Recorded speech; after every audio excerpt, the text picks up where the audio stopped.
मैं एक बहुत इम्पोर्टेंट चीज बताना चाहती हूँ कि जब मैं 5 AM क्लब से जुड़ी तो शायद मुझे इतना पता नहीं था, या मैं कुछ मिरेकल्स पे बिलीव नहीं करती थी कि ऐसा भी पॉसिबल है। बट मेरे साथ बहुत सारी चीजें और बहुत पॉजिटिव चीजें हुई इस क्लब में जुड़ने के बाद, और बहुत अमेजिंग होता जा रहा है तब से। ये एक बहुत ही ऐसी चीज है जो हम सुनते आ रहे हैं अपने बड़ों से कि अमृत वेला यूज करो, वो बेस्ट टाइम है। हमारे जितने बड़े साधु संत हैं वो भी हमें बताते हैं, मगर इस चीज को जब तक आपके साथ होता नहीं है तब तक आप बिलीव नहीं कर पाते। तो thank you so very much, ये जो लोगों की जिंदगी में बदलाव करती जा रही है। और आज का जो सेशन है, मुझे माइंडसेट के ऊपर बोलने के लिए दिया गया है, और एक बहुत ही अमेजिंग सेशन होने वाला है। और जो हमने शुरुआत भी की आज, वो कुछ ऐसे फैक्ट्स पे की कि आप अपने दिमाग को क्या इंस्ट्रक्शंस देते हैं, आप क्या ट्यून इन करते हैं अपने दिमाग को, उसके हिसाब से आपको दिमाग जो है आपका काम करता है। अगर आप इसको ट्यून इन करेंगे तो ये आपको बेनिफिट कर सकता है। अगर आप इसको ट्यून इन नहीं करेंगे तो यही दिमाग आपका खुद का शत्रु हो सकता है। तो हम इसको कैसे अपने जीवन में अपने प्रगति की ओर लेकर जाएं, इस दिमाग को हम कैसे अपना सबसे बड़ा दोस्त बनाएं, ये बहुत इम्पोर्टेंट है जानना। और जैसा आप अपने अंदर विश्वास धारण कर लेते हैं, जैसा आप अपना बिलीफ सिस्टम बना लेते हैं, वैसे आप बन जाते हैं। बहुत सारी चीजें मैटर करती हैं, लेकिन सबसे पहले जो मैटर करता है, क्या आप अपने खुद के दोस्त हैं या अपने खुद के दुश्मन हैं। अगर आप अपने दोस्त हैं तो आपका दिमाग आपका सबसे बड़ा दोस्त है, वो आपको वहां तक पहुंचा सकता है जहां तक आज आप अपने आप को सोच भी नहीं पा रहे हैं।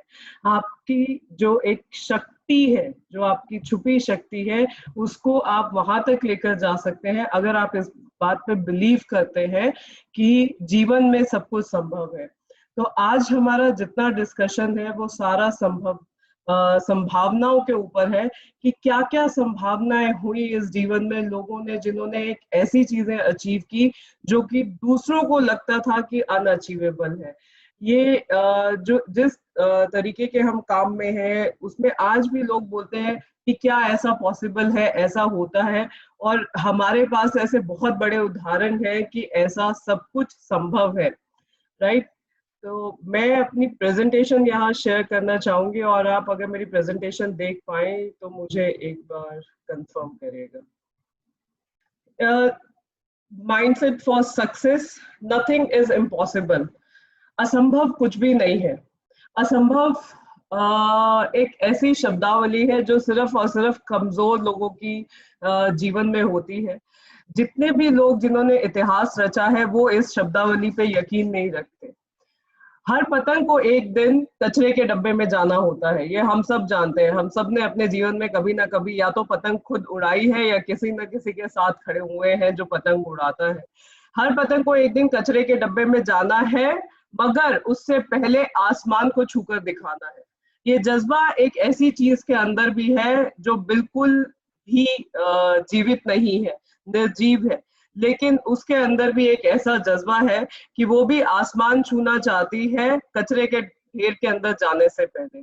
और उसका जो है, लेकिन इंसान इंसान क्या सोचता है, उसके पास एक दिमाग है, उसके पास एक ऐसा हथियार है, एक ऐसा टूल है, वो सब कुछ पा सकता है अपने जीवन में जो वो सोचता है कि पॉसिबल है। इम्पॉसिबल जो कि एक वर्ड है, वो खुद अपने आप में ये कहता है आई एम पॉसिबल। अगर आप सोचोगे, आप जिस तरीके से, जिस नजरिए से मुझे देखोगे, मैं वैसा आपके लिए बन जाऊंगा। अगर आप देखते हैं आई एम पॉसिबल तो आपके लिए सब कुछ पॉसिबल है। अगर आप देखते हैं इम्पॉसिबल तो मैं आपके लिए इम्पॉसिबल हूँ। दोस्तों, फर्क ये नहीं पड़ता कि आप कितने सफल हैं, या मैं कितने सफल हूँ, या हम सब कितने सफल हैं। फर्क सिर्फ इस बात से पड़ता है, क्या हम उतने सफल हैं जितने हो सकते थे, क्या हम उतने सफल हैं जितने हम सफल हो सकते थे। अगर आप 1000 तक पहुंच सकते हैं और लेकिन किसी और को देखकर आप सिर्फ इस बात से खुश हैं कि आप 50 तक पहुंचे हैं और कोई दूसरा 10 तक पहुंचा है, तो आपने अपनी संभावनाओं को वहीं पर रोक दिया। तो सिर्फ अपना कंपटीशन अपने आप से है, किसी और से नहीं है कि इन्होंने ऐसा किया, उन्होंने ऐसा किया। जो आज की सिचुएशन चल रही है, कोविड-19 जो चल रहा है, इसमें लोगों ने कीर्तिमान हमारे खुद के कंपनी में स्थापित किए हैं। लोग आगे हर रोज बढ़ रहे हैं, अपने अंदर इम्प्रूवमेंट्स ला रहे हैं, अपनी जो क्षमताएं हैं उनको बढ़ा रहे हैं। जिनको इंटरनेट के थ्रू, जिनको डिजिटल करना नहीं आता था, जो सोशल मीडिया पे नहीं थे, उन्होंने सब सीखा और सब किया, क्योंकि वो जानते थे कि ये एक बहुत बड़ा अवसर है। जिसने इसे चुनौती की तरह देखा, उसने इसे परिणाम भी वैसा ही दिया। जिसने इसे अपॉर्चुनिटी की तरह देखा, उसने इसे परिणाम भी वैसा ही दिया। कुछ लोग बैठ गए ये सोचकर कि कोविड-19 है, इसमें कुछ नहीं होगा, हम लोगों के पास जा नहीं सकते, लेकिन सब कुछ संभव हो गया। ऐसी कोई चीज नहीं हुई, बल्कि लोगों के रिजल्ट्स बेटर ही आए हैं। लोगों का माइंडसेट चेंज हुआ है। आज वो करना चाहते हैं, अपनी एक और इनकम बढ़ाना चाहते हैं, मल्टीपल सोर्सेज ऑफ इनकम देख रहे हैं। लेकिन कुछ लोग आज भी ये सोचते हैं कि ये असंभव है। कीर्तिमान हर रोज स्थापित हो रहे हैं। अगस्त एक क्रांतिकारी महीना है और कंपनी ने भी बहुत सारे अच्छे ऑफर्स दिए हैं। तो जो लोग ऐसा सोच रहे हैं कि अगस्त में धमाका नहीं होगा, believe me, mark my words, बहुत ही जबरदस्त धमाके होने वाले हैं इस क्रांतिकारी महीने में। जो यहाँ पर आप पिक्चर देख रहे हैं, फ्रैंकलिन रोजवेल्ट, ये यूएस के प्रेसिडेंट बने और 12 साल तक ये प्रेसिडेंट रहे, 1933 से लेकर 1945 के बीच में। बात ये नहीं है, इसमें कोई बड़ी बात नहीं है कि ये एक यूएस के प्रेसिडेंट रहे, लेकिन बड़ी बात ये है दोस्तों कि ये इंसान जो कि पैरालिटिक था, इसको पैरालिसिस था, वो पूरे विश्व की सबसे बड़ी इकोनॉमी का 12 साल तक प्रेसिडेंट रहा। तो आपको क्या लगता है कि लोगों ने कहा होगा कि नहीं ये पॉसिबल है? ऑफ कोर्स ऐसा नहीं कहा होगा। लोगों ने सिर्फ यही कहा होगा कि ये इम्पॉसिबल है। ऐसा कैसे हो सकता है कि विश्व की सबसे बड़ी इकोनॉमी का एक इंसान प्रेसिडेंट हो 12 साल तक, और वो भी पैरालिसिस हो। सोचने की बात यह है कि सिर्फ खुद पे विश्वास कर कर, सिर्फ खुद पर यकीन कर कर लोग बहुत आगे तक जाते हैं। आप क्या यकीन कर रहे हैं अपने बारे में, वहीं तक आप पहुंचेंगे जो आपका खुद का यकीन है। जो आपको गौरव मेहता जी कहते हैं या कोई और भी आपका बड़ा लीडर आपको कहता है, आप तब तक वहां नहीं पहुंच सकते जब तक आपका खुद का यकीन नहीं है कि वहां पर वो जगह मेरी है, वो जगह मेरी है, मेरे लिए बनी है। तब तक आप वहां तक नहीं पहुंच पाएंगे जब तक आपका खुद का विश्वास वहां तक नहीं पहुंचेगा। विलिमा गोल्डरिच, इनको डॉक्टर ने बोला था कि आप चल नहीं सकती। इनको डॉक्टर ने बोला कि आप चल नहीं सकती, और इनकी मदर ने बोला कि तुम चल सकती हो। डॉक्टर ने इन्हें साफ मना कर दिया था कि तुम अपनी जिंदगी में एक कदम भी नहीं चल पाओगी, और इनकी मदर ने कहा कि तुम डेफिनेटली चल सकती हो। इन्होंने डॉक्टर की बात नहीं सुनी, अपनी मदर की बात सुनी, अपनी माँ की बात सुनी, और डॉक्टर को नकार दिया। डॉक्टर को हम भगवान मानते हैं। डॉक्टर ने किसी को कह दिया कि ये नहीं हो सकता, तो हम अपने अंदर विश्वास कर लेते हैं कि ये बिल्कुल संभव नहीं है। लेकिन इन्होंने डॉक्टर की बात नहीं मानी, अपनी माँ की बात मानी, और उसके बाद इन्होंने 3 गोल्ड मेडल ओलंपिक्स में जीते। 3 गोल्ड मेडल ओलंपिक्स में जीते, जिन्हें ये बोल दिया गया था डॉक्टर के द्वारा कि आप कभी चल नहीं सकती। इनको पोलियो था, पोलियो से ग्रसित इनको डॉक्टर ने कहा कि आप चल नहीं सकती, और इनकी मदर ने कहा, इनकी माँ ने कहा कि तुम बिल्कुल चल सकती हो, ये संभव है। और इस सोच के कारण ये ऐसा एक कीर्तिमान जो हम कभी नहीं सोच पाते, जिनके पास दोनों हाथ पैर अपने सब सलामत है, वो भी नहीं सोच पाते। इन्होंने सिर्फ अपनी सोच के कारण ये संभव कर दिया कि एक पोलियो से ग्रसित इंसान भी ओलंपिक्स में 3 गोल्ड मेडल जीत सकता है। उदाहरण बहुत है, उदाहरण तो इतने हैं कि आज अगर मैं पूरा दिन भी लगा दूं तो आपको यकीन नहीं होगा कि इतने उदाहरण हैं, इतनी संभावनाएं लोग सोचते हैं और उनको हो जाता है। बीथोवन, बीथोवन जो है एक बहुत बड़े महान संगीतकार हुए और आज की डेट में भी इनको इनकी फैमिली को रॉयल्टी इनकम जाती है और उतनी रॉयल्टी इनकम जाती है जितना हम सोच नहीं सकते। बात ये नहीं है कि एक बहुत बड़े संगीतकार हुए, ये इनके अंदर दो विशेषताएं थी कि एक बहुत बड़े संगीतकार थे और बहुत ही महान पेंटर थे। बड़ी बात ये नहीं है दोस्तों कि एक बहुत बड़े संगीतकार थे, बड़ी बात ये है कि ये 20 साल की उम्र में अपने सुनने की क्षमताएं खो चुके थे।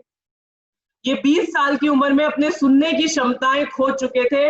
एक इंसान जो सुन नहीं सकता था, एक इंसान जो सुन नहीं सकता था, दुनिया का बहुत बड़ा संगीतकार बना। आप सोचिए, ना जिसे ताल सुनाई दे रहा है, ना जिसे सुर सुनाई दे रहा है, उसने संगीत का निर्माण कैसे किया होगा, सोच के देखिए।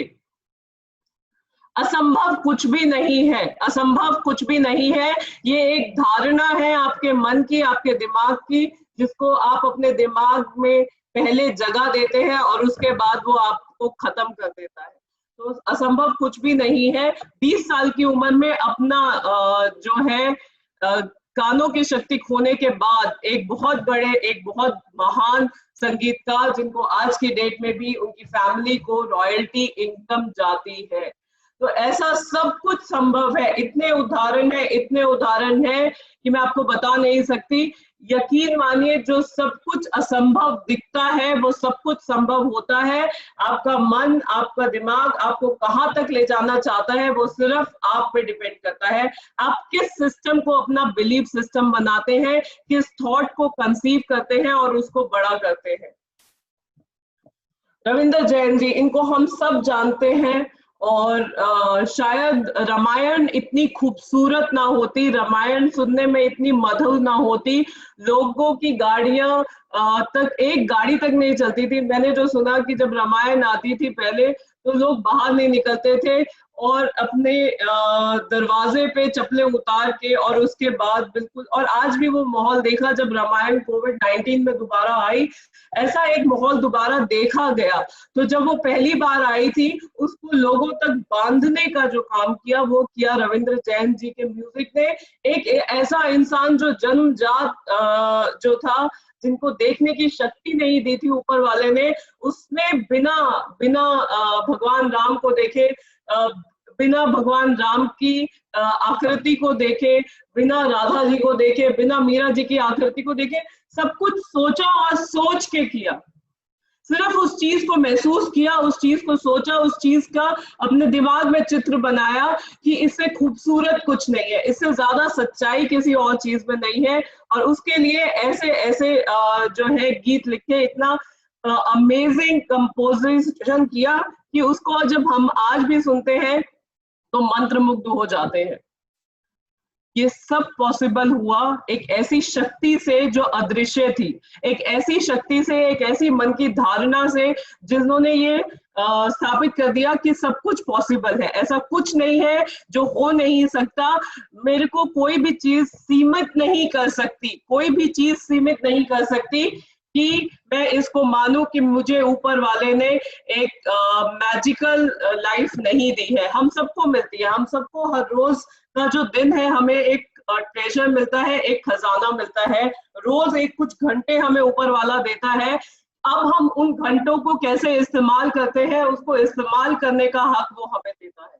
हम कैसे अपने उस दिन को बिताएंगे, एक अच्छी सोच के साथ उस दिन में प्रगति करेंगे, अपने अंदर इंप्रूवमेंट लाएंगे, पॉसिबिलिटीज क्रिएट करेंगे। Create the possibilities. इन सब लोगों के बीच में एक ही चीज कॉमन है, जितने भी लोगों को मैं यहाँ दिखा रही हूँ या बता रही हूँ, एक ही चीज कॉमन है कि ये सब सिर्फ एक बात पे विश्वास करते हैं, क्रिएट द पॉसिबिलिटीज। सॉल्यूशन कहाँ से आएंगे, संभावनाएं कैसे बनाई जाए, होगा कैसे। ये नहीं सोचते कि ये नहीं होगा, ये सिर्फ और सिर्फ ये सोचते हैं कि होगा कैसे, कैसे होगा, कैसे होगा, कैसे होगा। जब आप ये सोचते हो, अपने दिमाग को इंस्ट्रक्शन देते हो कि होगा कैसे, आपका दिमाग आपको बताने बताने लगता है कि कैसे पॉसिबल है। आप जब बोलते हो कि ये नहीं होगा, आप जहां भी, जिस प्रदेश से, जिस शहर से हैं, आप सोचिए कि आपके शहर में किसी ने आपसे पता पूछा कहीं का, तो आप उन्हें रास्ता बताओगे, उन्हें बताओगे कि आप ट्रेन से जा सकते हैं, आप गाड़ी से जा सकते हैं, आप ऑटो से जा सकते हैं, या आप पैदल जा सकते हैं। आपको आपका दिमाग जो आप पूछते हो उस हर चीज का जवाब देता है। आप उससे बोलते हो कि ये पॉसिबल नहीं है, वो एक माइंड ब्लॉक बना देता है। आप उसको बोलते हो ये पॉसिबल है, वो आपको तरीका बताता है। जब आप अपने आप से प्रश्न करते हैं, आपका दिमाग आपको तरीका बताता है कि कैसे हो सकता है या कैसे नहीं हो सकता। आप अपना ब्लॉक कैसे क्रिएट कर रहे हो, ये सिर्फ और सिर्फ आप पे निर्भर करता है। सूरदास जी, हम सब सूरदास जी को जानते हैं। 16th सेंचुरी, एक जन्म से ऐसे इंसान जिनके पास देखने की शक्ति नहीं थी, और कहते हैं कि भगवान कृष्ण इन्हें दिखाई देते थे। जिनके पास, जिन्हें देखने की शक्ति नहीं थी, और कहते हैं कि इन्हें भगवान कृष्ण दिखाई देते थे, इन्हें दर्शन देते थे। इनको घर से धक्के मार के निकाल दिया गया था क्योंकि ये अंधे थे। इनको इनके घर से निकाल दिया गया था। इन्होंने अपने जीवन में ज्यादा समय जो है मथुरा और वृंदावन में बिताया, मथुरा में ज्यादा बिताया, और वहां पे एक पीपल के पेड़ के नीचे भजन गाते थे भगवान कृष्ण के। तो एक गुरु महाराज ने इन्हें बोला कि आप जो है यहाँ पर भजन ना गाएं, आप जाकर मंदिर में भजन गाएं। और इन्होंने मंदिर में उनकी बात मानी और मंदिर में जाकर भजन गाने शुरू किए। और कहते हैं, एक वाक्य मैं वहां का बताना चाहूंगी कि कहते हैं कि जब ये भजन गाते थे तो बोलते थे कि आज भगवान ने माफ कीजिएगा, आज भगवान ने पीले कपड़े पहने हैं, लेकिन आज का श्रृंगार उतना अच्छा नहीं है। तो जब 2-3 बार ऐसा हुआ तो लोगों ने सोचा कि कुछ ऐसा कैसे संभव है कि एक इंसान जिसकी आंखें नहीं है और वो श्रृंगार देख पाता है। तो सूरदास जी को बुलाया गया और बोला कि आप रोज कमेंट करते हैं कि ये श्रृंगार अच्छा है और ये श्रृंगार अच्छा नहीं है। पुजारी जी को एक मस्करी सूची, और उन्होंने कहा कि आज भगवान का जो श्रृंगार है पत्तों से करेंगे। और सूरदास जी ने उस दिन बोला अपने भजन गाते हुए, लगता है आज भगवान भी गरीब हो गए और आज पत्तों में दर्शन दिए हैं। तो लोगों को ये बात हजम नहीं हुई कि ऐसा कैसे संभव हो सकता है, बिल्कुल असंभव है ऐसा होना। और यहाँ पर मैं ये भी बताना चाहूंगी एक ऐसा वाक्य जो उन्होंने, इतने लेख लिखे, इतने छंद लिखे सूरदास जी ने, जो आज तक पढ़ाए जाते हैं, हमें स्कूल्स में पढ़ाए जाते हैं। और एक ऐसा वाक्य है उनके जीवन का जिसमें वो कहते हैं कि वो इतना भगवान के करीब थे, इतना भगवान के करीब थे कि उन्हें साक्षात भगवान ने दर्शन दिए थे। साक्षात भगवान ने दर्शन दिए थे। एक बार नहाते समय वो कुएं में गिर गए थे और उन्होंने पुकारा कि हे प्रभु मुझे बचाओ, और एक छोटे बालक के रूप में वो आए और उन्होंने उन्हें निकाला और उन्हें बचाया, उनकी जान को बचाया। तो वो समझ गए, उनका स्पर्श जब हुआ सूरदास जी से, तो सूरदास जी समझ गए कि आज जो है मेरे प्रभु, मेरे भगवान, जिनके मैं इतने सालों से इंतजार कर रहा हूँ, आज वो, उन प्रभु ने मुझे दर्शन दिए हैं और आ गए हैं। और उन्होंने बोला कि आज मैं आपको जाने नहीं दूंगा प्रभु, बहुत हाथ आए हैं, आज मैं आपको जाने नहीं दूंगा। और प्रभु ने झटक कर उनका हाथ अपने हाथ से छुड़ाया और उन्होंने एक बहुत ही महान, उनका लेख है, एक बहुत ही महान छंद है जो उन्होंने लिखा, हाथ छुड़ाए जात हो निर्बल जान के मोहे, हृदय से जब जाओगे तो सबल जानू मैं तोहे। तो ऐसा एक बंधन जो कि आज भी यकीन करने लायक नहीं होता, लोग यकीन नहीं कर पाते, जो कि संभव हुआ। लोगों ने वो डिवोशन देखा, लोगों ने जिसे मिरेकल कहा वो संभव हुआ सिर्फ और सिर्फ बिलीफ सिस्टम से। आप सोचिए कितना बड़ा बिलीफ रहा होगा, जिसकी आंखें नहीं है, जो भगवान को आंखों से नहीं देख पाए, लेकिन अपने मन की आंखों से दर्शन किया, प्रभु को बुलाया और वो संभव किया जो आज की डेट में भी हमें असंभव लगता है। सुधा चंद्रन जी, अरुणिमा सिन्हा, आप जो यहाँ पर मेरी फीमेल मित्र है या जो महिलाएं हैं, मैं उनको दिखाना चाहती हूँ यहाँ पर एक ऐसा कीर्तिमान इन दोनों नारियों ने संभव किया है। एक बहुत ही कॉमन चीज है इन दोनों में, एक बहुत ही ज्यादा कॉमन चीज है इन दोनों में, और अपने अपने प्रतिभा में ये वहां तक पहुंची जहां तक ये पहुंच सकती थी। जहां तक संभव था पहुंचना, इन्होंने वो कीर्तिमान स्थापित किया अपनी अपनी प्रतिभाओं में। सुधा चंद्रन जी भरतनाट्यम डांसर है और इनका सिक्का माना जाता है। और कॉमन बात यहाँ अरुणिमा सिन्हा और सुधा चंद्रन जी में ये है कि ये दोनों ही जो है, इनके पैर जो है वो नहीं है, और ऐसी चीज जिसमें पैरों की सबसे ज्यादा जरूरत है, चाहे वो डांस हो, चाहे वो माउंट एवरेस्ट फतेह करना हो, वो दोनों ने सिंथेटिक लेग से संभव कर दिया। वो दोनों ने सिंथेटिक लेग से संभव कर दिया। और आप सोचिए कि क्या बिलीफ सिस्टम रहा होगा, क्या बिलीफ सिस्टम रहा होगा कि हमें एवरेज नहीं बनना, हमें मीडियोकर नहीं बनना, हमें एक्स्ट्रा ऑर्डिनरी बनना है, हमें वहां तक पहुंचना है जहां तक पहुंचना संभव है। जो मैंने कहा था कि प्रश्न ये नहीं है या फर्क इससे नहीं पड़ता कि आप कहां पहुंचे, फर्क ये पड़ता है कि जहां तक पहुंच सकते थे क्या वहां तक पहुंचे। तो ये यहाँ पर जो पिक्चर है वो यही दिखाती है कि ये वहां तक पहुंचे जहां तक पहुंचना संभव था। सुधा चंद्रन जी और अरुणिमा सिन्हा जी ने जब बोला होगा कि मुझे जो है माउंट एवरेस्ट फतेह करना है, कोई फर्क नहीं पड़ता अगर मेरे पैर नहीं है, लेकिन मैं फिर भी माउंट एवरेस्ट फतेह करना चाहती हूँ, तो क्या कहा होगा इनके जानने वालों ने, इनके दोस्तों ने, इनके रिश्तेदारों ने, इनके पेरेंट्स ने क्या कहा होगा? क्या सोचते हैं आप कि हाँ बेटा बहुत आसान है, तुम चली जाओगी, तुम ही कर सकती हो, ऐसा कहा होगा?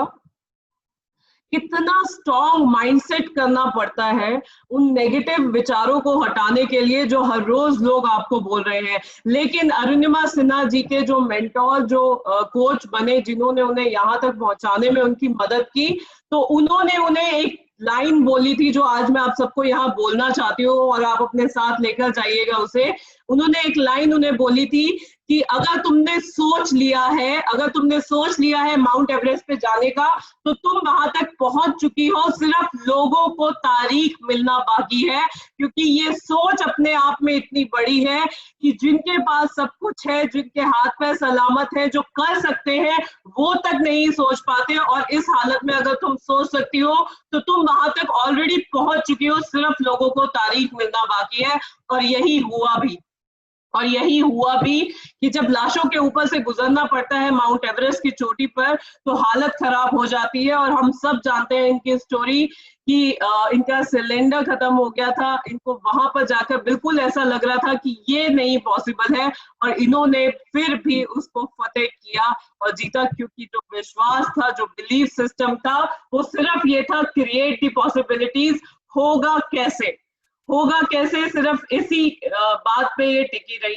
बहुत सारे ऐसे लोग हैं जिनका अगर मैं आपको उदाहरण देना शुरू करूं, संभावनाओं को संभावनाओं ने बदला। हमारे बीच में जो आज भी ऐसे लोग, सुधा चंद्रन जी, अरुणिमा सिन्हा जी, अगर मैं आपसे बात कहूं सचिन तेंदुलकर जी की, सचिन तेंदुलकर जिन्होंने एक ऐसी चीज की जो असंभव लगती थी, एक ऐसी चीज की जो बिल्कुल असंभव लगती थी।